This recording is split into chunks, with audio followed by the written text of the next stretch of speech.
Ashama akkam jirtu hordoftoota keenya kabajamoo nageenyi badhaadha qophii tokko qabannee isiniif dhufneerraa hamma dhuma qophii keenyaatti nu waliin turaan affeerraa keenya qophiin keenya har'aas wal dorgommiin oromoota gidduutti yoom hafaa laata isa jedhudha. Seenaa oromoo keessatti injifannoon akka ammaa uummata oromoof argamee hin beeku yoo jaarraa tokkoo fi walakkaa dura ta'e malee. Kanumaan wal qabsiisee goonni beekamaan tokko uummata oromoo kan hoogganaa ture seenaa makkoobillee gabaabseen gurra isin buusuu fedha. Innis oromoota maccaa hoogganaa ture. Yeroo uummata hoogganutti seera mataa isaa baasee tumate. Seerichis akkas jedha ture. Yaa dhala maccaa hundaa nan lallabaa na dhaggeeffadhaa. Namni seeraan bulu adeemsisaa roga qaba ni jabaata. Kanaafuu seeraan bulaa. Seerri ittiin bultanis kunoo tumameera. Seerri tumame hin jigu, hin dhangala'u, hin cabu, hin dabu. Yoo murame seera, yoo tumame cuqqaalame baatuudha jedhe. Waa malee yaada kana isinii kaasuu hin feene. Oromoon seeraa fi heeraan bula. Duudhaa fi aadaa mataa isaa qaba. Jaarraa hedduun booda Oromoon ilma ofii isaa dhalche aangootti ol baafate. Garuu immoo hattoonni fi gantoonni mootummaa Oromoo kana balleessuuf, Oromoo garboomsuuf warreen hojjetan keessaa muraasni Oromootuma obboleessa isaanii balleessuuf fiigan arguu caala wanti nama qaanessu hin jiru. Ormi gosa isaa yookiin qomoo isaa aangoo irratti ol baafate waggaa 30 fi isaa oliif aangoorra turfata. Kan Oromoo garuu daba jiru wallaalle. Kan aangoorra turfatu haafuutii obboleessa isaa kan biraa irraa fuudhee ofii itti darbee bulchuuf obboleessa isaa maqaa inni hin qabne irra kaa'ee yakka isaa malee yakkaa oola. Hooggantoonni Oromoo Dr. Abiy Ahmedis ta'ee hoogganaan naannoo Oromiyaa Pireezidaantii Shimallis Abdiisaa uummata Oromoof warra halkanii fi guyyaa hojjetee uummata Oromoo duroomsuu fi rakkoo jalaa baasuuf hojjetudha. Oromoo waggaa 5 fi 6 har'aa iddoo amma jiru irra hin turre. Haa ta'utii jijjiiramni amma akka Oromiyaatti dhufe jijjiirama addaa ta'uu beekamaadha.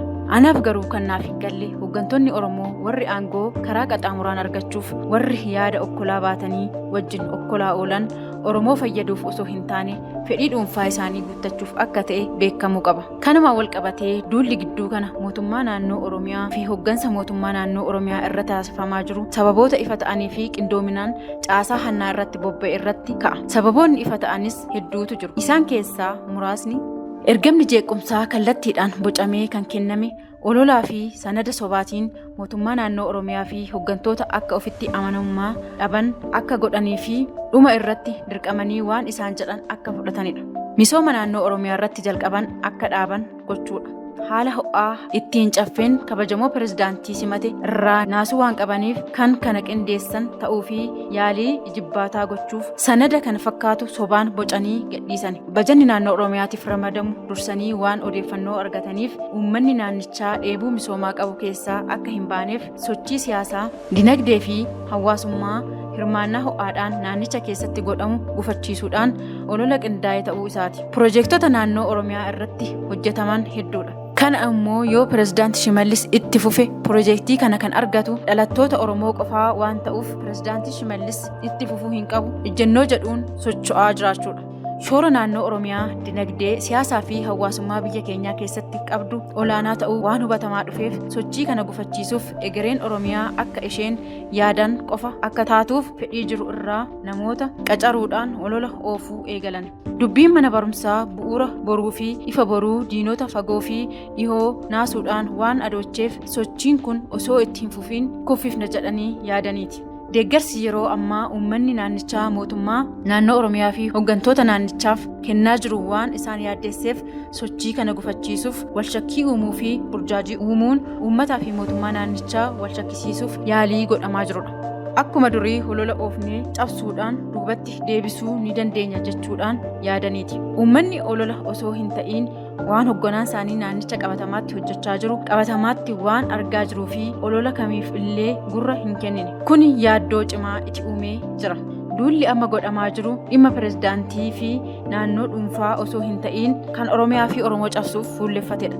Kanaan dura pireezidaantii Oromiyaa bulchan hunda irratti duulamee jira. Kan ammaa garuu bifa addaatiin kan jalqabee fi ergama dhokataa fi bifa addaa ta'e qaba. Saa abbaan gaafa cabse ormi ija waraana akkuma jedhamu ormi heddummina keenya jibba nu sodaata. Warri ani Oromoodha ofiin jedhu immoo Oromoo xinneessuuf yeroo fiigan halagaan isaan jalaan seenee Oromoo xinneessuuf irratti duuluuf yaaddessuuf tattaafata. goomii keenyaa fi icciitii waloo keenya keessa mana keenyaatti fixachuu osoo dandeenyuu gabaa salphinaa wal dhaabuun Oromoof hin malu. Warri egereen Oromoo yaaddessu karaa Oromoo cabsu soquudhaan piroojeektii ittiin Oromoo cabsuu danda'u bocaa oola. Piroojeektiin fedhes bocamu wanti bu'u tokko hin jiru. Deemsi fuulduratti qofaadha. Warri mana mootummaa keessa taa'anii obboleessa isaanii kuffisuuf yaalanis hin milkaa'an. Seerri ittiin bulmaata Itoophiyaas ta'ee Oromiyaa akkuma seera makkoobillee seera itti yaaddamee tumame kan uummata Oromoo fayyadu malee kan hin miine ta'uu hubatanii obboleessa isaanii qileetti gadi harkisuu caala harka wal qabatanii gaararra dhaabbachuuf yoo hojjetan dansaa ta'a jechuun yaada koo har'aa goolaba. Waan nu dhaggeeffattaniif galatoomaa isiniin jechaa hamma qophii biroo walitti deebinutti nagaan nuuf turaa isiniin jenna. Kuyyuu miidiyaa laayik, sheer, sabskiraayib gochuun dagatinaan dhaamsa keenya guyyaa har'aati.